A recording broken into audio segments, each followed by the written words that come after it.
people really want the truth? Can you handle the truth? Y'all are gonna have to calm yourselves or you won't make it through the hour. Because he's in the building!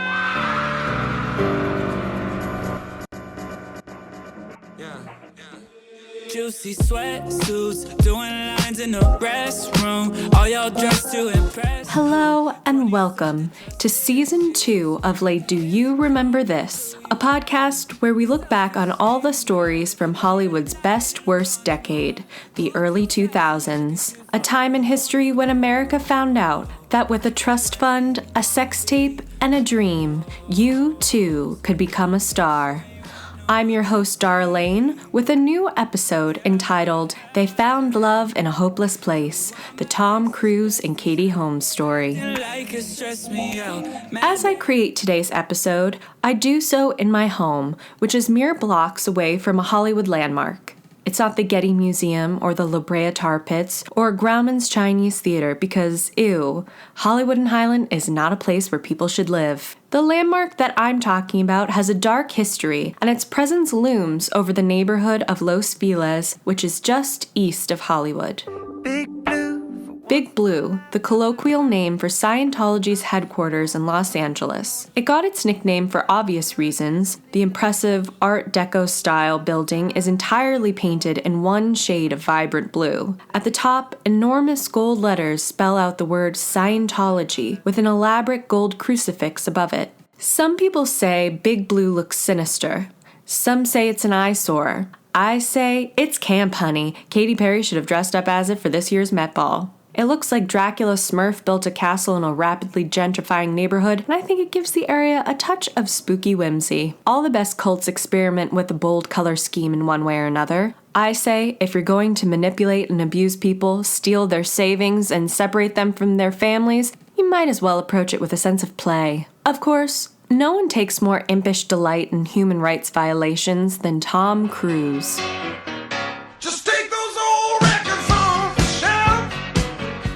Now, I understand that might seem unfair.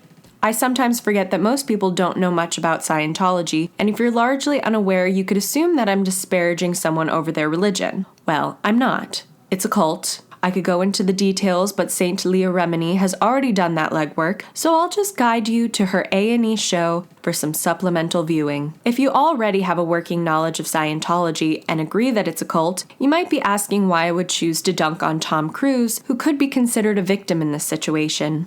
I suppose I haven't really dunked on Tom Cruise yet, but know that I'll be dunking him like he's a PE teacher in a water tank on field day. On second thought, I don't feel comfortable with using the phrase dunked on. I imagine it's something that only members of the Pussy Posse say without irony. Anyway, I don't see Tom Cruise as a victim of the church, at least anymore. Now, he's a high-ranking member who uses his influence as an A-list movie star to recruit people. In my eyes, that now makes him a perpetrator. You might remember the indoctrination video he starred in that leaked to the public in 2008.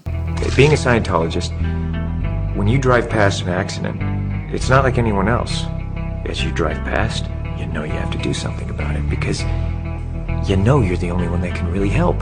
How wild would it be if you got into a car accident and a good Samaritan who stopped to help said you were in good hands because they're a Scientologist? But, as I always say, better a Scientologist than a Christian Scientist helping you during a medical emergency. In addition to Tom using his star power to recruit plebes, Tom also tried to convert coworkers.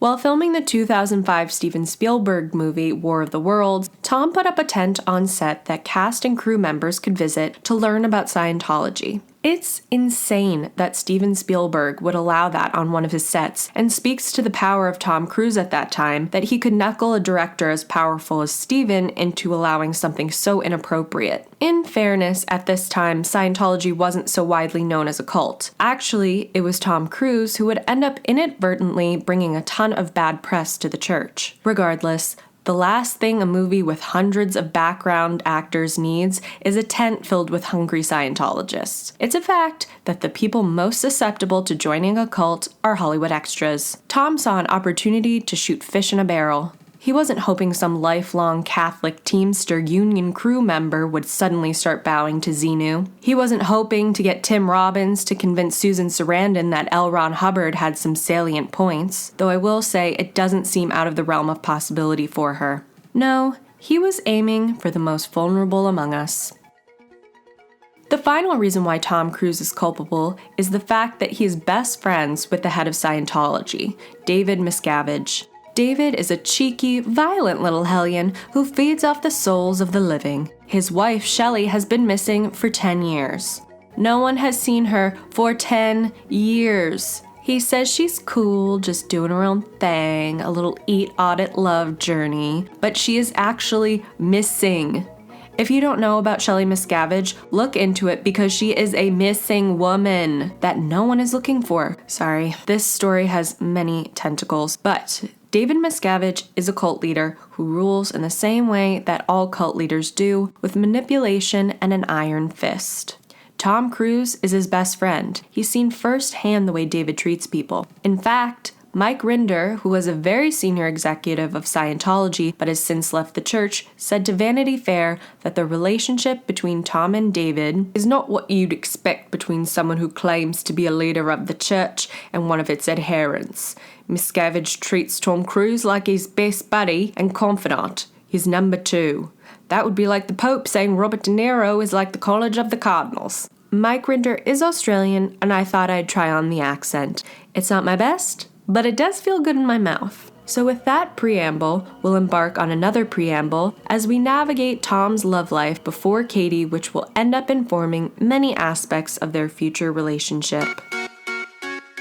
In 1987, a 24-year-old Tom Cruise married the 30-year-old actress Mimi Rogers. They were joined by Tom's mother and his best man, Emilio Estevez. At this point, Tom had done Risky Business in '83 and Top Gun in '86. His star was on the rise, but this was his first high-profile celebrity relationship. The most important thing to note about this marriage is that it was Mimi who got Tom into Scientology. Mimi was born into it, her father being a high-ranking member during the time when the founder, L. Ron Hubbard, was alive. After they got together, it was Scientology's mission to get Tom to join.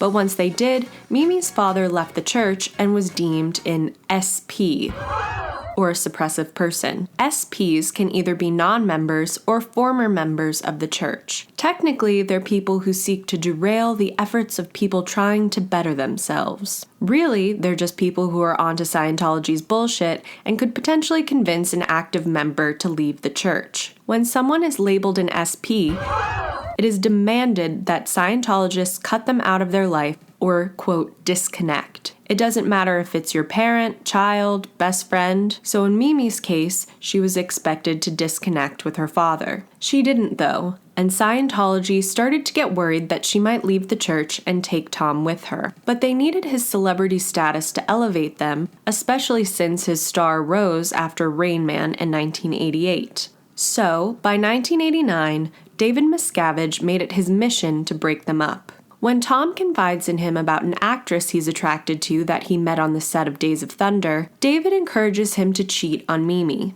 Mimi found out what David was doing, and their marriage unraveled by 1990. And she did end up leaving the church soon after. Meanwhile, in 2003, Katie Holmes has her own brush with Mimi Rogers on the set of Dawson's Creek, where Katie played Joey Potter. Mary Beth Peel, who played Michelle Williams' grandmother on the show, was in the makeup room with Katie, Michelle, and a day player. Something came up about Cold Mountain, Peel said. I said, the thing is, Renee Zellweger is a wonderful actress.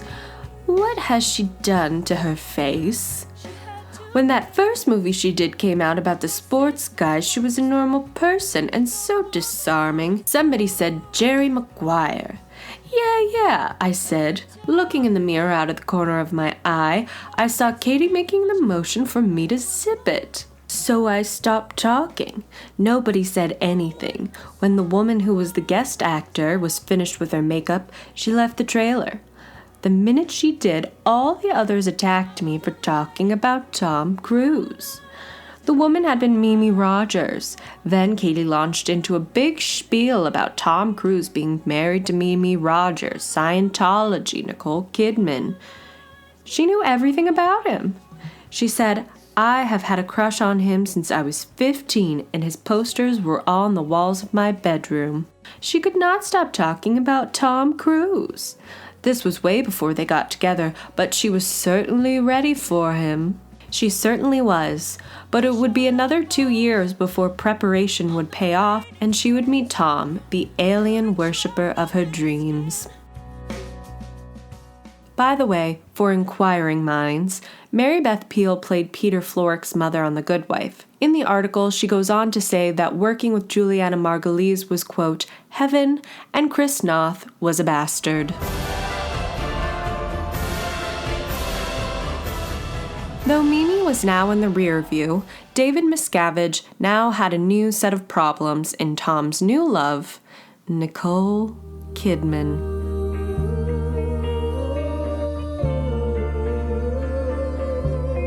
Nicole, our regal and stately queen of the outback. Looking into her turquoise eyes evokes the sensation of snorkeling among the Great Barrier Reef. Her neck, long and slender, like that of an emu. Her fingers, as tall as the old gum tree that a magical kookaburra placed her under when she was an infant. Actually, sorry, technically, a kookaburra flew down from Australian heaven and delivered baby Nicole to Hugh Jackman, who held her as he zip-lined from the top of the Sydney Opera House to the gum tree, placing the swaddled babe underneath. Then he played the overture from The Boy from Oz on his didgeridoo to let the village folk know that the blessed child had arrived. That ethereal girl grew up to become one of our most treasured actresses, and some might say Tom Cruise's real and only true love. Once his relationship with Mimi was over, he dove headfirst into his relationship with Nicole. Kind of like how Hugh Jackman dove headfirst into a lighting rig when he zip-lined from the Sydney Opera House to the outdoor Oprah show stage. On Christmas Eve of 1990, the two married, and the higher-ups in Scientology were already worried. Nicole's father was a highly respected Australian psychologist, and psychologists are automatically considered enemies of the church. They don't believe that anyone should seek therapy or use psychotropic drugs, and in LA they even opened a museum called Psychiatry, an Industry of Death.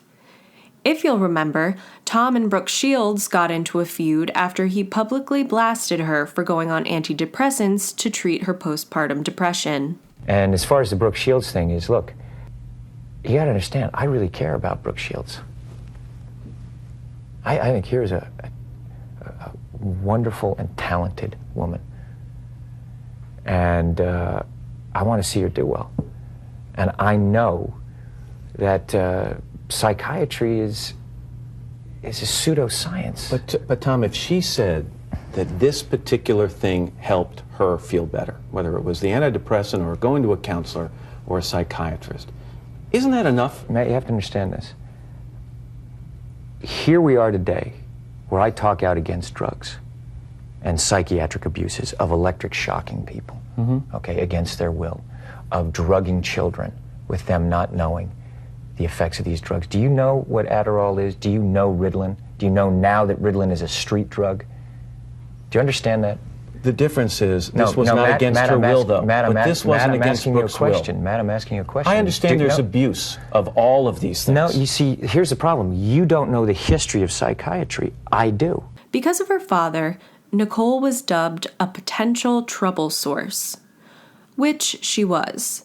Nicole was becoming aware of Scientology's abuses against their members. She started noticing that David Miscavige's aggressive tendencies seemed to be rubbing off on Tom. She didn't trust David. She saw how obsessed he was with her husband, that David was preoccupied with power and wealth. Nicole wanted to get Tom out of the church, and what many people don't realize is that she did so successfully for a while. In 1992, Tom started drifting away from Scientology. It became a lot harder for David and his Scientology handlers to get in contact with him. They tried for years to wedge themselves between Tom and Nicole, but they couldn't do it.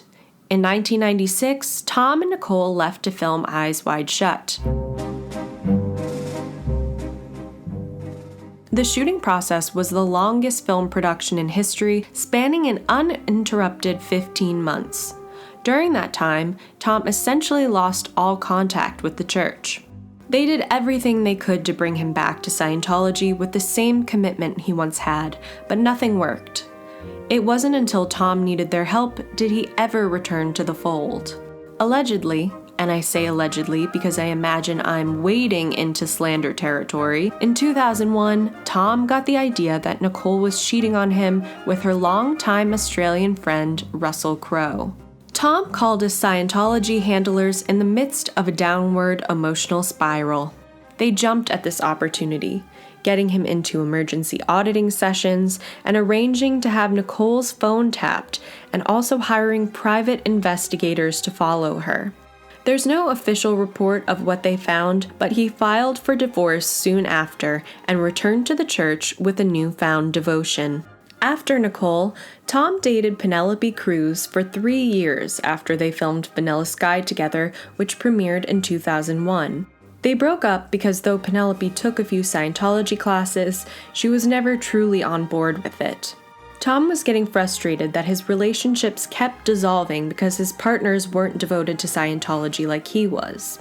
So, he and his handlers decided that they would take matters into their own hands. They were going to go out and find the perfect wife for Tom, someone beautiful and someone who was approved by the church. Shelley Miscavige, the now missing wife of David, was to be in charge of this new mission. At the beginning of their search, they looked through the talent that they already had, young sci-fi gals. They found a 25-year-old woman named Nazanin Boniadi in the Sea Org, which is an actual ship that Scientologists work on in nautical costumes. But that makes it sound like a fun, Disney-adjacent cruise vacation. It's really just taking the cult to the open water like Road Rules Semester at Sea.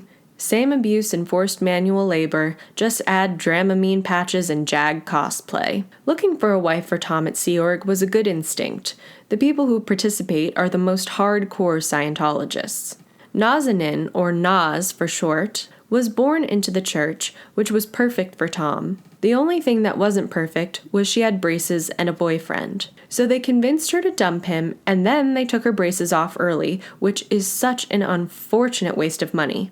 Luckily, she would eventually become a successful actress, so hopefully Invisalign set her up with an Instagram sponsorship. Naz's most notable roles were on How I Met Your Mother and Homeland. But back when she was 25, she was young, malleable, and had never worked before. Once Tom approved of her, she was swept up in a whirlwind, being moved from the Sea Org to living with Tom. Naz fell in love with him, but it seems like he didn't return those feelings. Then a few months later, David Miscavige decided for himself that he didn't like her. One day, she came home to discover that they'd moved her out of Tom's home, and their relationship was over. Tom himself never broke up with her and never spoke to her again. After that, everyone went back to the drawing board. Erika Christensen was a consideration, but ultimately a no, which I find insulting.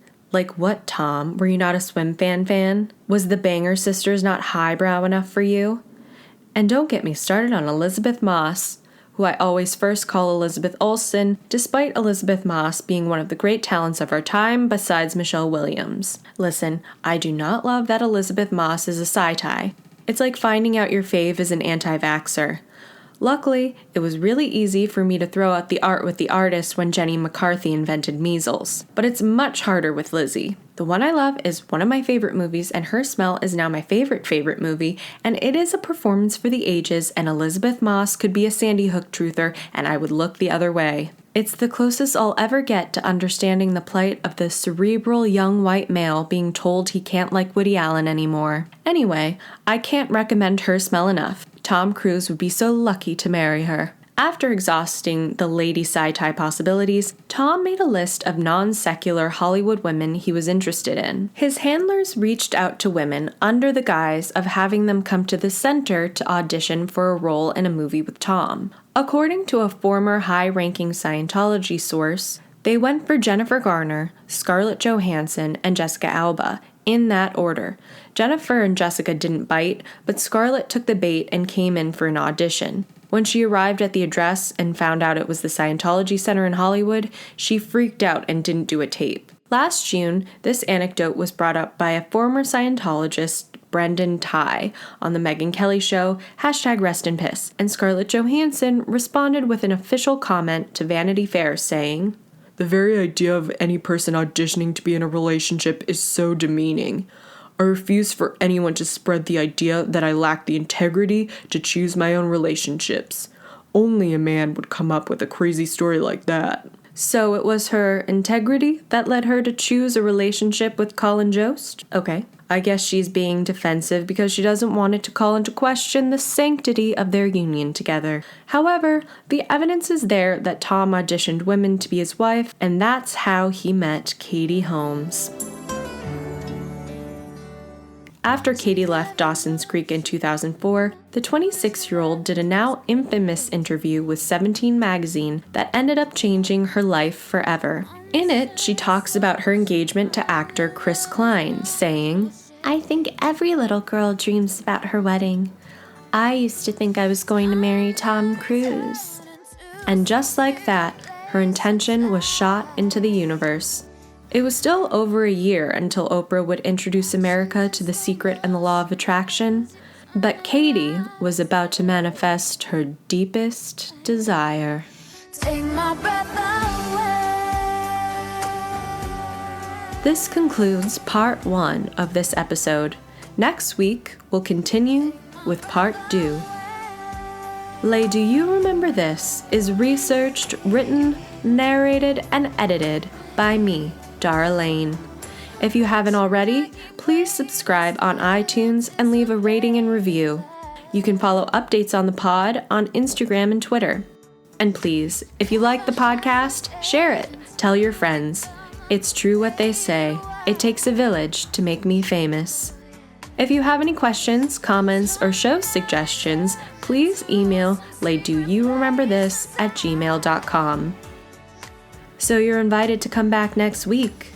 We've got a table, and I've put you on the list for Les Do You Remember This.